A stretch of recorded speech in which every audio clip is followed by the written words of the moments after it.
introducing Dr. Louise Livingstone, my wonderful colleague and co-founder, co-director with me for the Centre for Myth, Cosmology and the Sacred.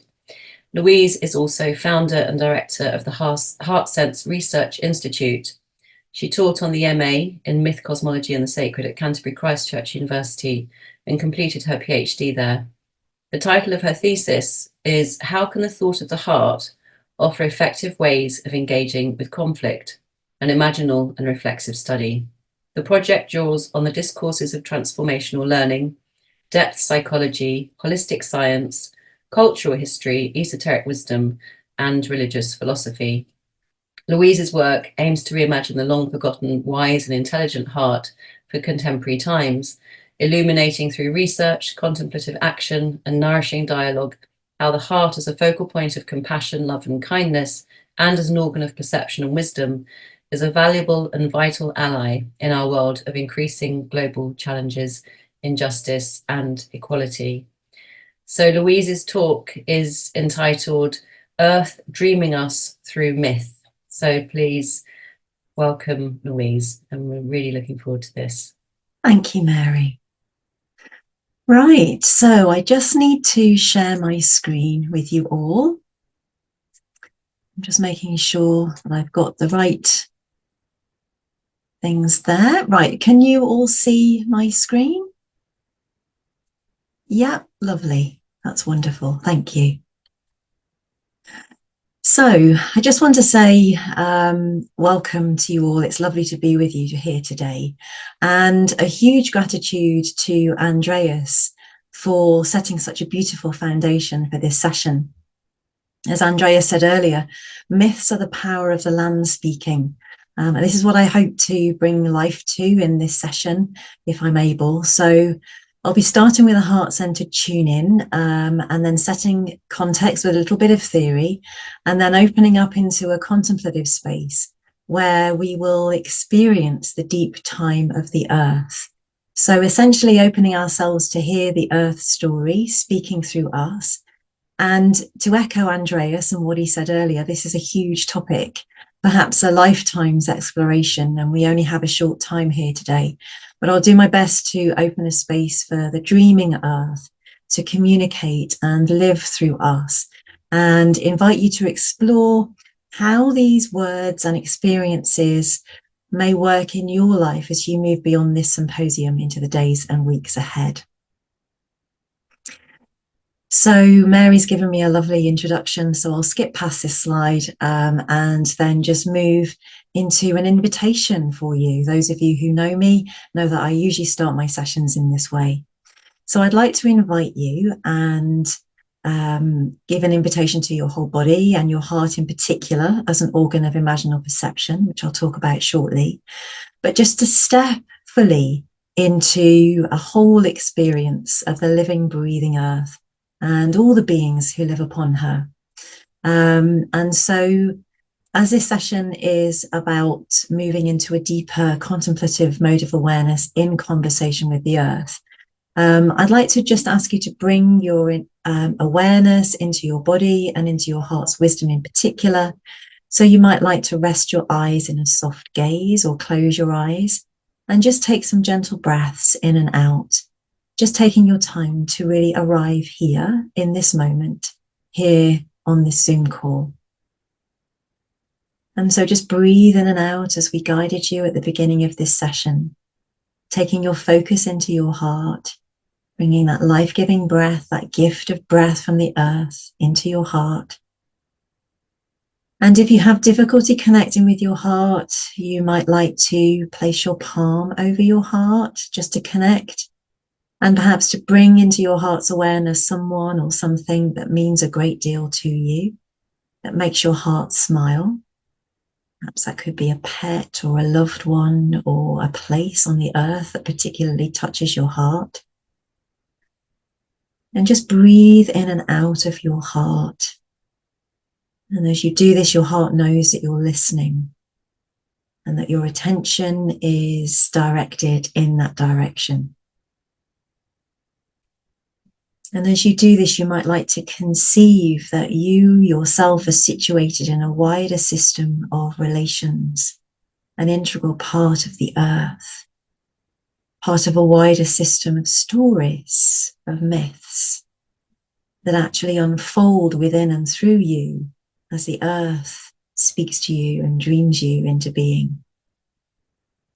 And so I invite you just to keep returning to your heart throughout the duration of today and this talk in particular, and just be aware and curious as to what might be arising for you. Not attaching to anything, but just noticing, just very curiously. And then just breathing into your heart and out from your heart once more, and just starting to come back to the Zoom room, back to the present moment, and just opening your eyes, and then just stretching, rubbing your palms together, and just really being aware that you are a human being embedded in the world's unfolding. So I said I'd be talking a little bit about context, giving a little bit of theory. So I wanted to just first of all draw out several challenges that we face as moderns with the kind of thinking that both myself and the other speakers today are opening ourselves towards, opening up the space for. And certainly this way of perceiving the world and making sense of the world that my heart's taught me is quite different to traditional analytical modes of conceptualizing, which generally speaking is Western culture's preferred way of making sense of the world. But writer Betty Kovacs, she says, the development of conceptual logical thinking cannot be overvalued, but neither should its dangers be underestimated when it's split off from its roots in the older brain components that allow us, in the words of Stanley Krippner, to symbolize, mythologize, and eventually to shamanize. And Kovacs continues by saying, our focus on rational development became so specialized that we were no longer able to understand our ancestors, for whom nothing was more important than developing a sensitivity to nature and to the dreaming mythic mind, so that they could live in harmony with the deep aim of the universe. And so I don't really want to linger on these challenges that we face when we encounter the themes that we are exploring in this space today. But I think it's really important for us to be aware of them so that we can be open to them speaking to us as we move deeper into this session, maybe noticing where there's places of tension or blocking or critique. And critique is important, but notice that and follow where it leads. So again, just coming back into your heart and what's resonating as the words are arriving in your awareness. What causes you discomfort? What is your conditioned mind saying? Is it different to what your heart is saying? And these simple check-ins can support you to open yourself more fully, particularly to these kinds of topics. So with that said, I'd just like to briefly move into the perspective of the heart, because that's my focus of research. And during my childhood, the natural world spoke to me in exquisite stories, and I was enchanted, full of myth and story. But as this world of my childhood faded out of my life, I found myself experiencing quite severe cardiac illnesses. And over the years, as I made that move up into my rational discursive mind in my brain, I continually withdrew from the world and wasn't able to understand what had happened really, as the world of my childhood didn't fit into the world that was available to me, that was possible to me as an adult. And so the loss of this enchanted, mythologized world was deep, and grief pained my heart. And my own journey has been learning to listen to my heart once more, learning to reconnect with a world that's deeply communicative, full of mythology and stories, made manifest through living relationships with the natural world. And so through research in deep conversation with my heart, I came to know that the heart is an organ of knowing, of wisdom, of perception. And then guided by the wisdom of my heart, combined with some incredible academic friends, including the religious philosopher Henri Corbin and archetypal psychologist James Hillman, I came to understand that the language of the heart is grounded in the imaginal realm. And this means knowing through intuition, dream imagery, synchronicity, taking up symbol, myths, for the purpose of deeper meaning making. And so for me, the heart recognizes myth. It's a deeper way of making sense of the complexity of the world as experiencing beings. And in this sense, our hearts can help us comprehend how an unfolding story or myth can guide us. Taking up a myth seriously enables us to explore how a myth may unfold within and through us in the present moment, leading us into possibilities for deeper meaning making. And so in this sense, questions of whether a myth is true or false, which is a common mistake made within the contemporary mode of perception that likes to literalize, from the heart's way of knowing whether a myth is true or false is irrelevant. And myths and stories, they arise through our interaction with the natural world as experiencing beings in living relationship with the living world. And as Andreas has just said in his previous session, myths are the power of the land speaking. And the reason why I feel in my own experience that the heart is such a perfect place to receive the world's conversation is because the heart is in the world and knows the world in a different way to the discursive intellect situated in the mind. So the heart itself inherently contains and exudes all the benevolent qualities and characteristics that are open towards the world's unfolding. Curiosity, care, love, non-judgment. It's open to perhaps the extraordinary, to things that can't necessarily be explained.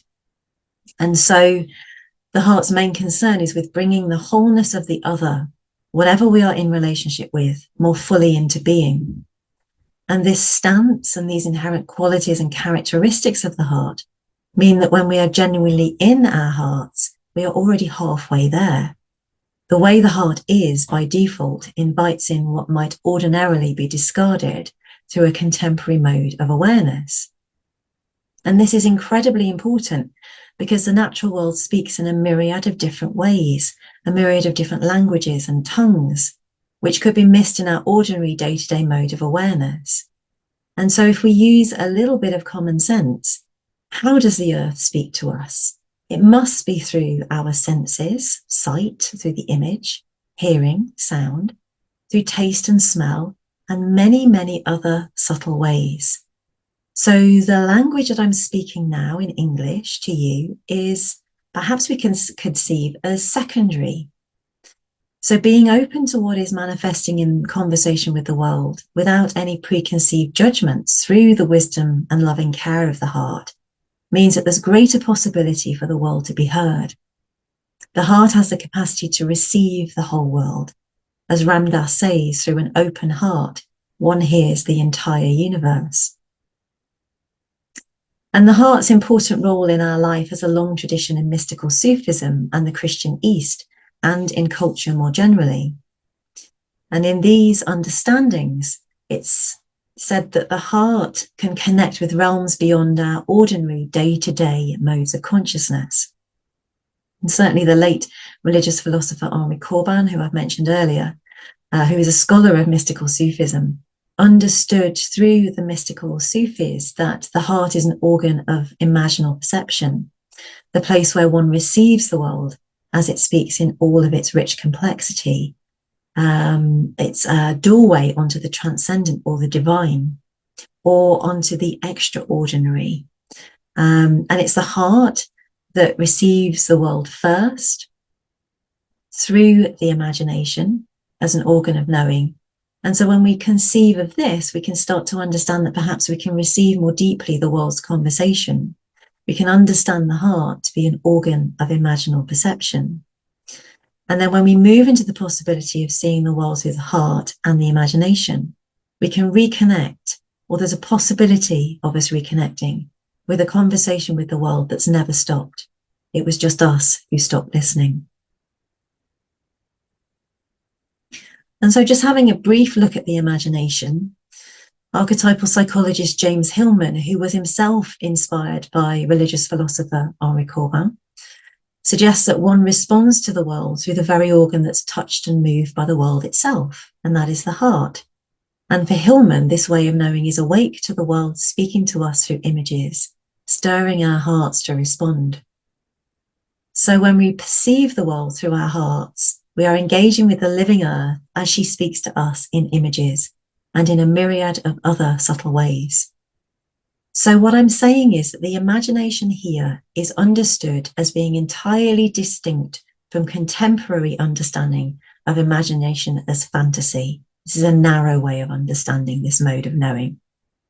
When we take up the imagination as a mode of knowing seriously, we open the possibility of looking into the world beyond outward appearances. And so an imaginal mode of perception is ancient, it's sophisticated, it's valid, and it's a genuine way of human knowing. It's expansive, deep, subtle, and powerful, and offers itself to us through deep knowing, intuition, dream imagery, images arising, thoughts, spontaneous visions, bodily sensations. And the imagination and the imaginal has a long history in psychological literature, as well as the religious scholarly literature. So it has its own mode of being.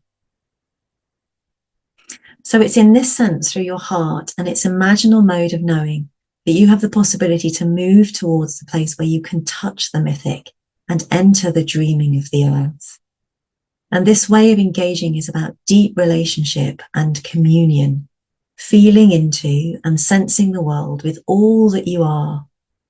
And it enables us to make meaning in a wider, expansive field of perception that includes ourselves in relationship with life. So we're feeling, deeply knowing, intuiting our way into a world that lives beyond form. So it's relational. And this relationality is the language of the imagination and the way of the heart. And so when we take up the heart and the imagination in this way, and take up our whole body as ways of knowing in conversation with the earth, then we become the instruments of perception. And so then it's our responsibility to sharpen our perception as experiencing beings in direct living relationship with the world, needing all of our faculties of knowing to hear and engage with the earth. And so what if we start to contemplate throughout today that human beings, the plant, tree, animal, and stone kingdoms are expressions of a larger intelligence of which we are a part, and that this intelligence has been growing and exploring through us, sense-making through myth and story, guiding us, claiming us to act and make meaning in the world. And we're going to be doing a contemplation shortly that will open up that possibility of holding this what if question. And just to share a quote with you from Joseph Campbell and his book Myths to Live By, he says that mythology is apparently co-evolved with mankind as far back, that is to say, as we have been able to follow the broken, scattered, earliest evidences of the emergence of our species. Signs have been found which indicate that mythological aims and concerns were already shaping the arts and world of Homo sapiens. Such evidence tell us something, furthermore, of the unity of our species. For the fundamental themes of mythological thought have remained constant and universal, not only throughout history, but also over the whole extent of mankind's occupation of the earth. So what is resonating for you as you tune back into your body and your heart? What is your heart saying as you're listening to these words? And just be open and curious to what is arising in this present moment as you are here on this day and engaging in these sessions. So what would it be like to open to the possibility that myth is a foundational organizing principle of the world that we're embedded in? And I would say, how else can the world speak to us before the birth of modern language? And Andreas talked to this as well in his session, that our ancestors understood that nature manifested its aim in the organizing principles of all forms. And our ancestors experienced these principles with their whole selves. And this is why dreams and visions and fairy tales and rituals and myths are so important, because they reflect and activate the creative organizing principles of life itself, helping us to make meaning, to learn and to grow in relationship with the creative force of the universe living through us. Myth is our first language. Myths reflect back the rules of the game, says Kovacs. And mythic patterns direct our lives and help us to make meaning, following a foundational template.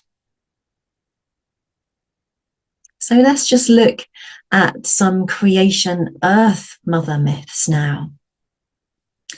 And for millennia, traditional peoples across the world believed in an Earth Mother who bestows life and receives the dead into her rich soil, that nothing is separate from her, all things come from her, return to her, and are her. And humanity's first image of life was the mother. Ancestors experienced a sacred, mystical dimension to life. Words that clothed this experience are different, but they still experienced in the same way that we do. And we just clothe, perhaps, our experience in a different story, in a different myth. So the ancient Romans knew this mother as Tellus Mater or Terra Mater. The ancient Greeks understood this as Gaia or Gaia, and this is what we're most familiar with in our Western world. And the Celts had Danu, Anu, or Dana as part of their mythology. But what they were doing was giving expression, story, to a vast, mysterious, primordial intelligence that steadily gives birth to all that exists. And this is important when we come to the contemplation. And so what I'd like us to do now is to look at our contemporary Western story of the Earth and the solar system. And I'm just going to take you into a little exercise of deep time.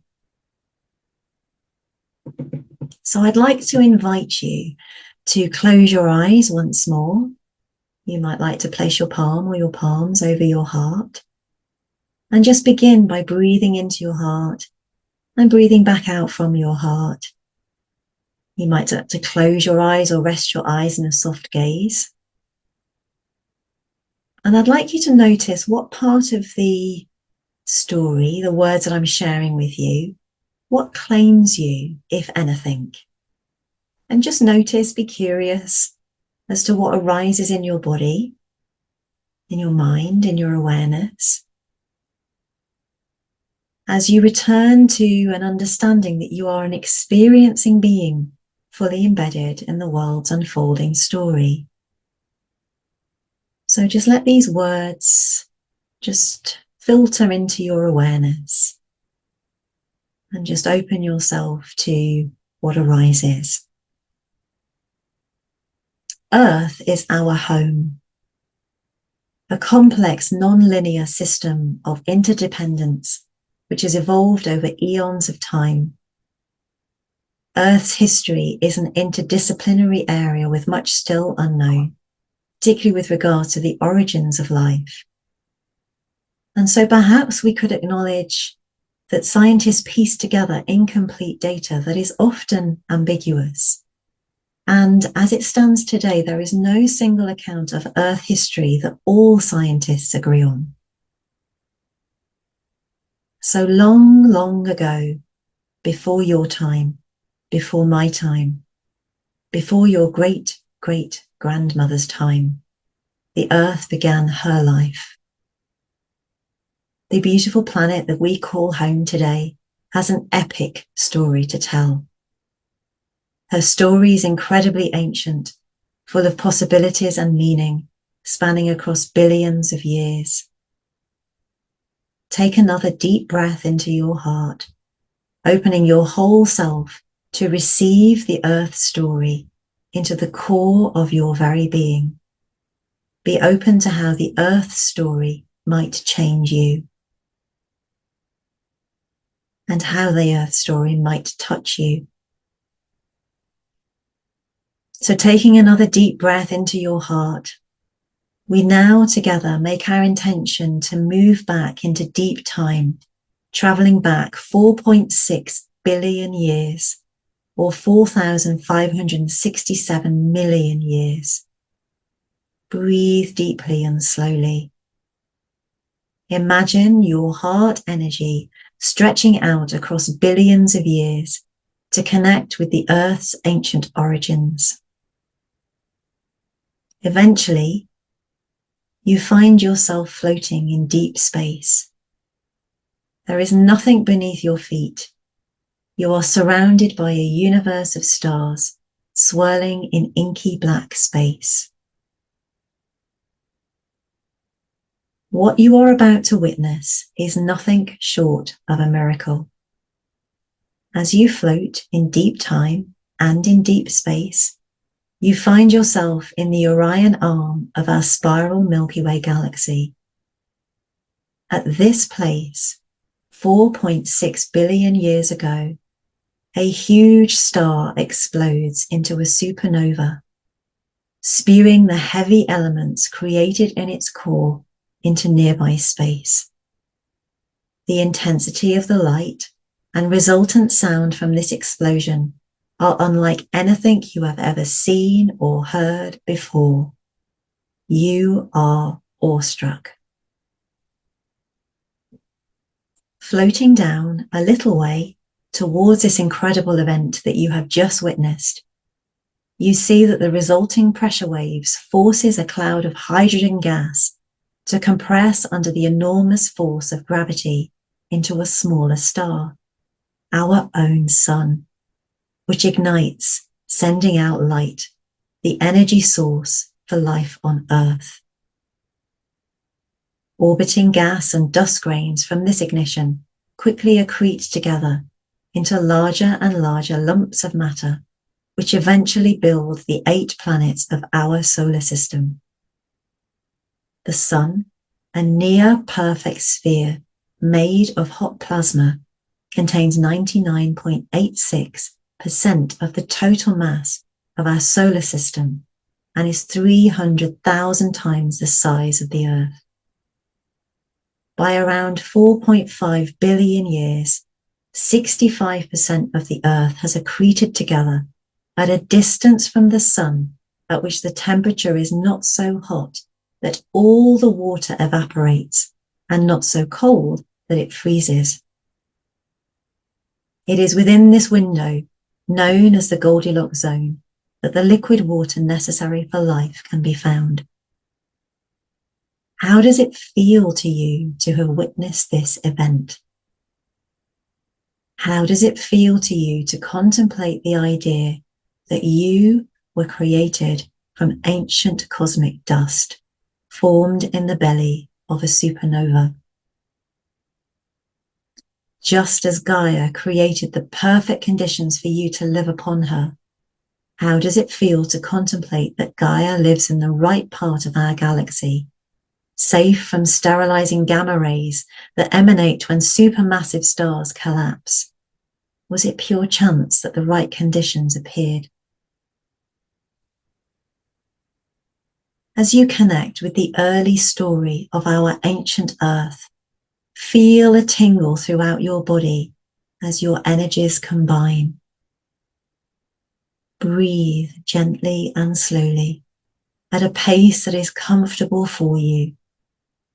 Look at the still forming Earth through eyes of wonder, as if you are a child seeing for the first time. What might life be like for the Earth at this time?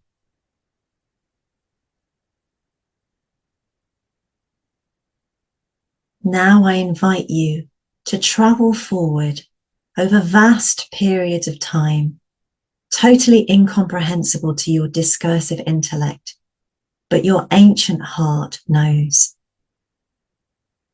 You witness the first crust forming on the earth, great bombardments from asteroids bringing water, the birth of new volcanoes.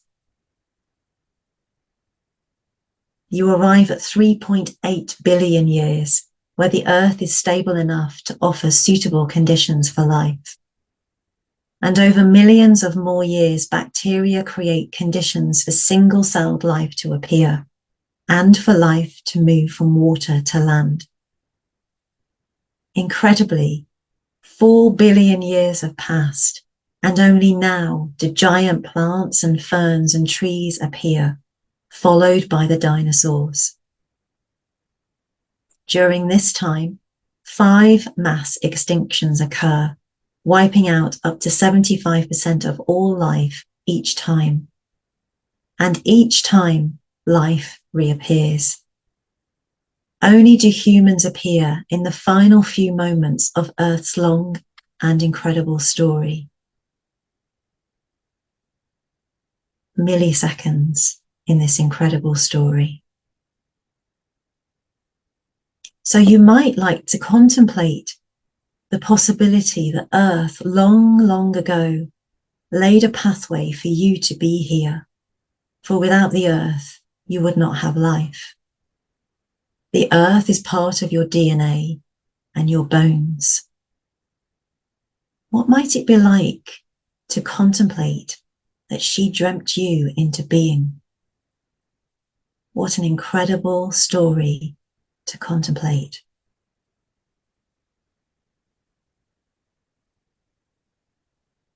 Take a deep breath now of the clean, fresh air that the earth so graciously gives you. And in your imagination, or if you're in a place where you can hear the birds and the sounds of nature, listen, put your awareness on all the sounds of nature that come from the earth, the birds singing, flowing waters, the wind rushing through the trees. Let your imagination go wild. Bring the wild into your heart. Bring nature and the earth into your heart and smile. Experience yourself filling with joy and receiving the earth's love in return as you step fully into the vision. What can you learn from the earth and the story of her long, long life?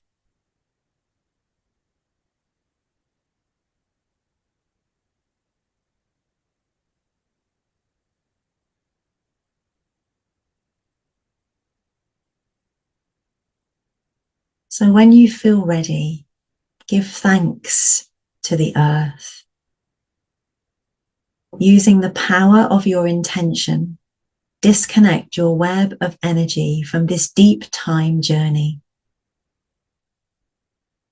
Breathe deeply and slowly, bringing your heart's energy back from deep time across billions of years, reconnecting with you in this time, in the present moment, allowing your heart to bring you back to this time and this space. Breathing deeply into your heart and out from your heart, returning to this present moment with a new sense of interconnection to all life on Earth and being part of Earth's unfolding story and all the stories that live within her across eons of time, within all the species that call this beautiful Earth their home. And just take some time to make a gentle transition back to ordinary time and space, opening your eyes when you are ready, stretching, taking some water in, and just really having a sense or noticing what is arising for you.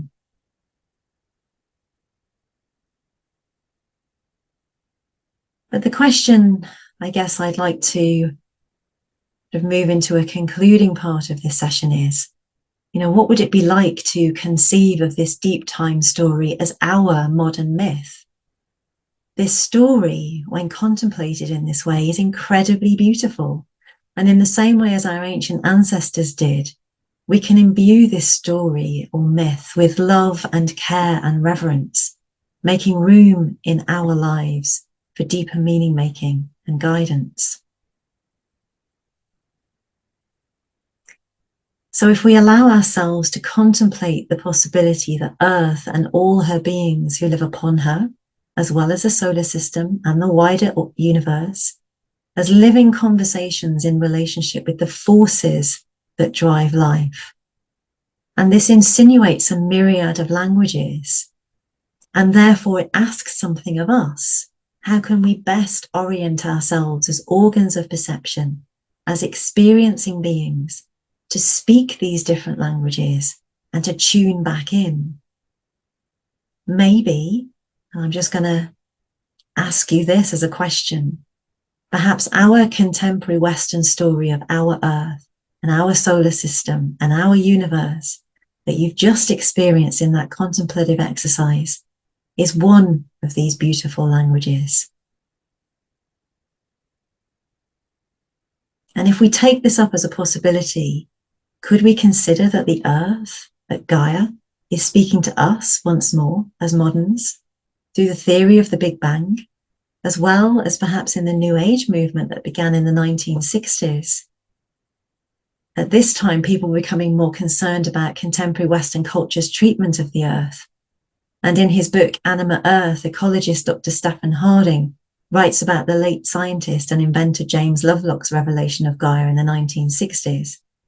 And Harding says, Lovelock in his research dared to think the unthinkable, that the planet is in essence a huge living organism with its own remarkable emergent capacity for self-regulation. And it's a lovely story. One afternoon, Lovelock was walking with his friend, William Golding, the poet, and sharing all about his research. Golding was incredibly impressed with the idea that the Earth is a great living being and said to Lovelock that this notion reminded him of the ancient Greek divinity Gaia. Lovelock had found a name for his hypothesis. Harding writes, "It may have been that in that very moment, the multitudinous microbes, the great whales, the prolific rainforests, the wide blue oceans, the rocks and the air, and indeed the whole of life, all rejoiced in their knowing that that moment might at last signal the beginning of the end for our outdated, death-dealing, objectifying view of the Earth."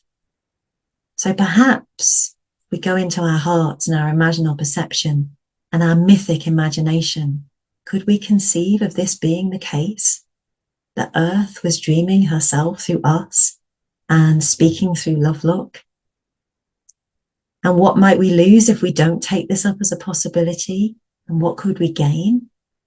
Could this modern view of Gaia be a new myth for our times, arising through Lovelock and his perception of the interconnectedness of all life on this beautiful Earth? Perhaps denoting the end of a myth that has disconnected us from the natural world. Is the Earth dreaming through us once more, calling us to reconnect? The irony of this is that we were disconnected through a myth that disconnected us. Charles Eisenstein speaks of the myth of separation. It was just that actually our attention was placed in a particular direction and created this myth of separation. And following Lovelock's hypothesis in the 1960s, many more fantastic events took place. The launching of satellites and probes into our solar system, and many people were reawakening to the possibility of our deep relationship with nature and the Earth. And Campbell, in his book Myths to Live By, says, "Astronauts on the moon have pulled the moon to Earth and sent the Earth soaring to heaven. From the deserts of Mars, this Mother Earth of ours will again be seen, higher, remoter, more heavenly still, yet no nearer to any god than right now. There has just now occurred a transformation of the mythological field that is of a magnitude matched only by that of the old Sumerian skywatch in the 4th millennium BC. And in fact, what is dissolving is the world not only of gods and men, but of the state as well, which they in that inspired time brought into being. And when asked what the greatest myth of our time would be, Campbell said that it would be a mythology of the unified earth as one harmonious being. So perhaps we can consider that all of these events, everything that we're sharing here today, is part of this growing mythology of the earth being seen as one harmonious being, and that the earth is dreaming herself through us in our language, in our time. And I just wanted to share with you this image of Voyager 1, taken of the Earth on the 14th of February, 1990. This is at a distance of 6 billion kilometers from Earth. And it seems no accident to me this image was taken on Valentine's Day, a day of love and a day that's connected to the heart. And Carl Sagan, the astrophysicist and cosmologist, says in his famous speech, Pale Blue Dot, that's here, that's home, that's us.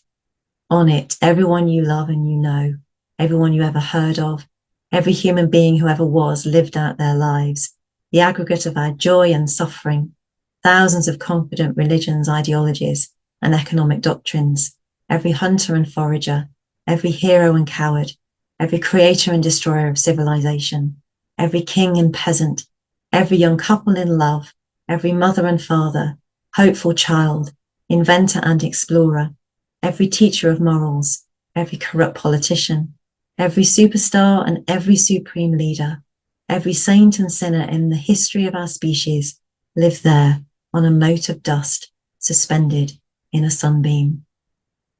All the stories, all the mythologies played out on our earth and in the wider cosmos of which the world is an integral part, our beautiful earth suspended in a sunbeam.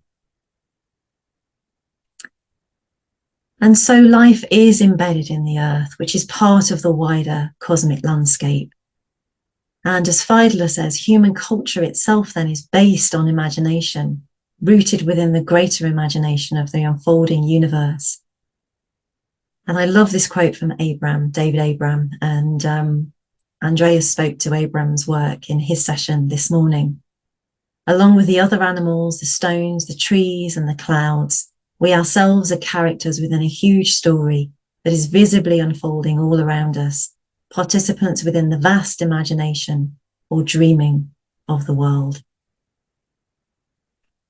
So where could this orientation towards life take us? How might this change us? If we consider perhaps as we move into our day beyond this, days and week beyond this symposium, did the earth's imagination bring us into being? You know, to work or play in the imaginal realm, in the heart space, with the heart's language of myth and story, we must try and be as empty as possible so that we can work with the symbol, the image of the story, or so that the myth can work on us in its own way, so that we can be claimed, so that the earth and her subjects can speak with us, grow with us, and through us. And I firmly believe that why we need myth, and that's why we're here today, to maybe explore and not necessarily find answers, but have greater meaning as to why myth is important. It opens the way. It's a container for the human experience. It's a language of the subtle world communicating with human consciousness, expressing the foundational patterns that drive life. Perhaps it's a moral and ethical responsibility that we engage with myth in as open a way as possible. Myth shapes the movement, growth and development in our lives, and enables sensitivity towards life's conversation with us. And perhaps it's a universal teaching, supporting us to live in harmony with the deep aim of the universe. So I would encourage you to perhaps move away from today, holding a myth lightly with an open heart, waiting for a dialogue with the world, and actually wondering whether we are living myths, different stories trying to be told through the earth and through each other, being thought and dreamt by the earth. And could we and the earth be supporting each other through a co-evolution to learn and develop and grow. And so I'd like to end by suggesting that the heart and the heart's way of knowing and making meaning in the world speaks urgently to our own troubled times as a way through which we can all move into a deeper experience with the world itself, opening up a long forgotten dialogue. It's relational, it's co-creative, the world of the mythic and the imaginal that is just as real as the world of our day-to-day modes of awareness, if not more so. And it's the heart, in my understanding, that opens up this world to us, and it's the heart that understands. So as I draw my talk to a close, I'm wondering, as I ask you once more to breathe into your heart and place your palm over your heart, what is the myth that claims you? Listen closely, and as you open your heart, may you hear the earth calling you home, dreaming you back to the myth-infused, animate, living, breathing world. Thank you. Wonderful, Louise. Thank you so much. Beautiful.